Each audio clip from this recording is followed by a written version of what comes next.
Ya, anak-anak, halo, kembali lagi dengan Pak Riki, dan hari ini kita akan lanjutkan pelajaran kita, belajar komputer, dan materi kita masih Microsoft Excel.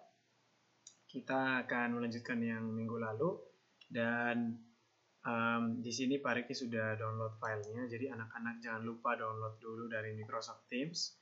Nah, kita hari ini akan belajar average and min and max, ya. Nah, kemarin kan kita sudah belajar fungsi sum sama count, ya. Nah, sekarang kita belajar fungsi average. Nah, di fungsi average ini, kalau anak-anak belum tahu fungsi average ini apa, average ini untuk menghitung nilai rata-rata. Jadi kalau misalnya kita punya beberapa data di sini, ya, nilai rata-ratanya itu berapa nih? Misalnya apel ini jumlahnya 50, orange ini 20, pisang 60, lemonnya 40. Terus jumlah rata-rata mereka itu berapa sih? Nah, kita menghitung pakai average. Kalau biasanya kita menghitung menggunakan cara biasa, ya, misalnya kita hitung rata-rata ini kan kita jumlahkan dulu ya, 50 ditambah 20, langsung kita tambah lagi dengan 60, ya, kita tambah dengan 40. Nah, kita udah tambahin dulu semua nih kan. Nah, ini kalau Pak Riki tambahin ini jumlahnya jadi 170. Nah, lalu setelah 170 kan jumlahnya, kalau kita mau cari rata-ratanya kita bagi dengan berapa jumlah ininya, bagi dengan 4. Nah, hasilnya berapa? Nah, hasilnya itu 42,5. Nah, rata-ratanya 170 dibagi 4. Ini Pak Riki benar atau salah? Benar ya, 42,5 ya. Kalau salah anak-anak koreksi aja gitu ya. Pak Riki hapus lagi. Oke. Nah, tapi kalau kita hitung secara seperti itu lama. Nah, sekarang kita hitung menggunakan fungsi average. Nah, sekarang kita buktikan ya. Nah, di sini ada tipsnya atau langkah-langkahnya, step-stepnya. Pertama, select cell D7, ya, seperti ini D7, benar ya. Lalu then use AutoSum and add average function. Nah, kita akan pakai AutoSum, lalu kita akan menambahkan fungsi average. Nah, kita buat dulu.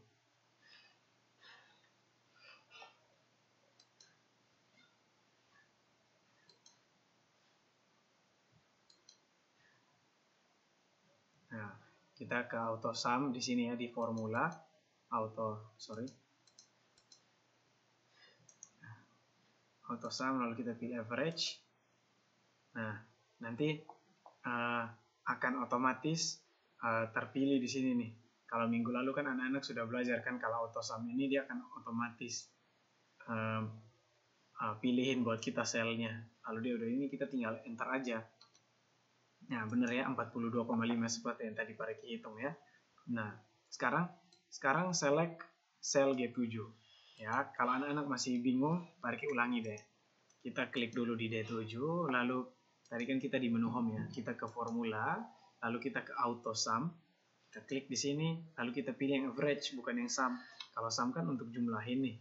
Kita pilih yang average. Di average kita klik, maka dia akan otomatis memblok 4 data yang di atasnya. Lalu kita tinggal tekan enter saja di keyboard. Ya.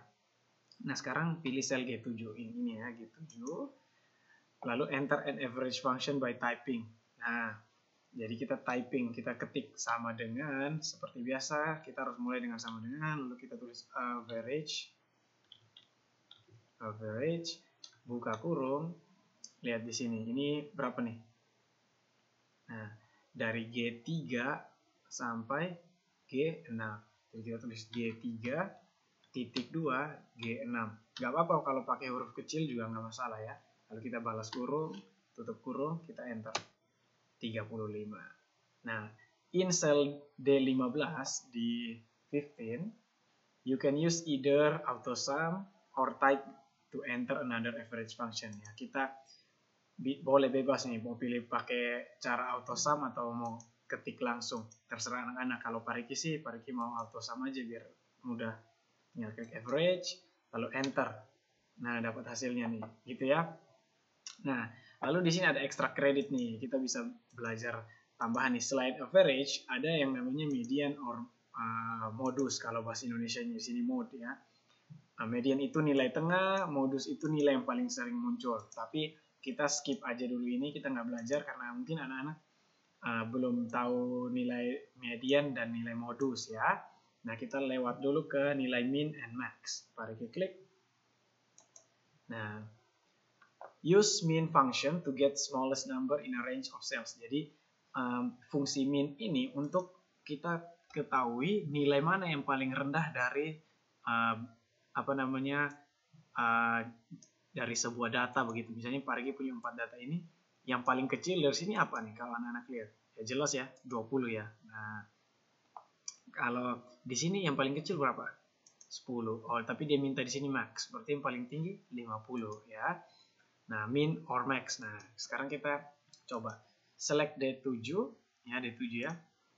Then use the autosum wizard to add min function. Oke, kita masih ke autosum. Lalu min di sini ya, min function ya. Kita klik. Lalu kita tinggal enter. Benar ya, 20 ya. Nah, kalau misalnya Pak Riki ubah ini. Pak Riki ubah ini jadi 100. Kira-kira yang paling kecil sekarang apa? Nah, pasti yang paling kecil adalah 40 ya, nilai paling kecil. Dia akan langsung otomatis berubah begitu ya. Nah, sekarang kita ke max. Now select G7 and enter max function by typing max. Nah, sekarang kita ketik nih. Sama dengan max, buka kurung, D3, sorry, bukan D3, tapi G3. Ya, ini G3 ya. G3 sampai G6.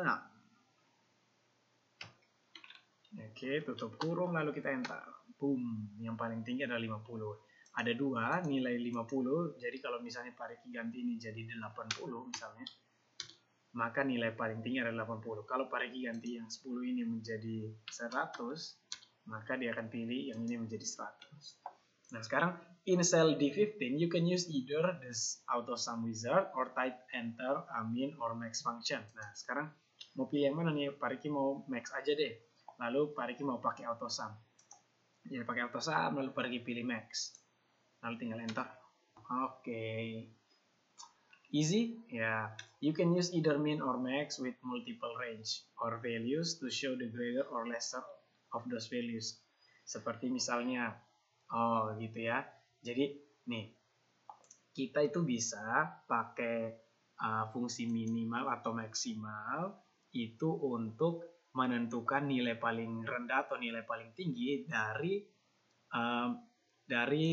dua range tabel yang berbeda. Jadi misalnya Pak Riki bisa tentukan nih nilai paling kecil itu dari sini atau dari sini itu yang mana, gitu ya. Nah, jadi misalnya nih Pak Riki klik di sini deh. Pak Riki mau tentukan nilai paling kecil dari dua data ini. Nah, Pak Riki klik di sini, Pak Riki tulis sama dengan ya, misalnya nilai paling kecil, nilai min. Min, lalu Pak Riki buka kurung, ini kan D3, ya kan ya, D3 sampai D6 ya. Lalu Pak Riki tulis D3,2, D6, lalu Pak Riki koma, ini supaya nambahin range yang lain ya. Lalu ini G3 sampai G6, G3,2, G6. Jadi dia akan menghitung nilai terendah dari dua data ini. Lalu Pak Riki enter, kira-kira berapa ya yang paling rendah ya? Nah, ini pasti 30 nih. Pak Riki enter, maka muncul 30 ya. Nah, jadi di sini bisa dipakai tuh ya. Anak-anak bisa coba nih. Misalnya Pak Riki hapus, lalu kita coba sama dengan nilai max. Nilai max dari ketiga ini. Ya, misalnya Pak Riki blok aja biar gampang, blok. Lalu Pak Riki koma, lalu Pak Riki blok lagi, lalu koma lagi, lalu Pak Riki blok lagi, koma lagi, lalu Pak Riki blok lagi, koma lagi. Enggak koma, sorry. Karena itu sudah terakhir, lalu Pak Riki tutup kurung, lalu Pak Riki enter. Kira-kira yang paling rendah yang mana ya? Pasti 20 nih, karena 20 yang paling kecil. Oh sorry, nilai max ya, sorry, bukan nilai min. Nah, berarti nilai paling tinggi 100. Kalau misalnya Pak Riki ganti di sini 150, pasti jadi 150. Nah, kalau ini Pak Riki ganti jadi 200, berarti ini nilai terbesarnya adalah 200. Akan berubah juga di sini. Ya. Oke, jadi anak-anak tinggal tugasnya adalah mencoba semua fungsi ini ya. Average di sini, kecuali yang ini ya. Min dan max, itu anak-anak silahkan coba. Oke. Lalu setelah coba bisa dikumpulkan ya. Oke, anak-anak selamat belajar.